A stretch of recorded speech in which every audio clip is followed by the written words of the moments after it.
आवाज मानदेशाचा। मुंबई लोखंड आणि पोलाद कामगार मंडळाने नोंदणीकृत माथाडी कामगार श्री रंगनाथ जनप्पा हुलगे यांच्या भविष्य निर्वाह निधीवरील मागणी फेटाळल्यानंतर त्यांचा दिव्यांग मुलगा लक्ष्मण हुलगे यांनी शासनाकडे न्याय मिळवून देण्याची मागणी केली आहे। मंडळाने कामगार हयात असल्याने भविष्य निर्वाह निधीची रक्कम नियमानुसार संबंधित कामगाराच्या बँक खात्यातच जमा होईल असे स्पष्ट केले।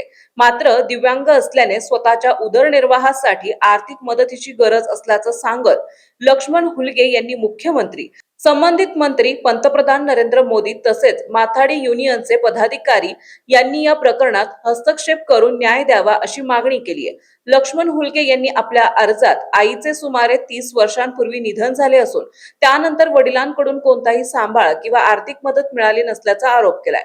तसेच डोंबिवली रेल्वे स्थानकावर स्वतःला सोडून दिल्याचाही गंभीर आरोप अर्जात करण्यात आलाय।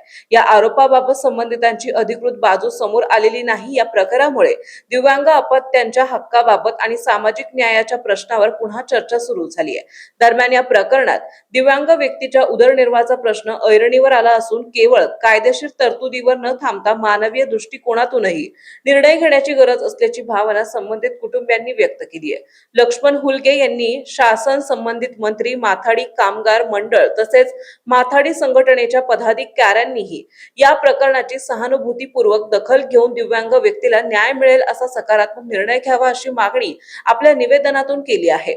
मानसौफे न्यूज साठी संपादक बापूसाहेब मिसाळ, वरकुटे, मलवडी। आपल्या जिल्ह्यातील तालुक्यातील लेटेस्ट बातम्या पाहण्यासाठी आजच मानसौफे न्यूज चॅनलला YouTube वर सबस्क्राइब करा आणि बेल आयकॉन प्रेस करा।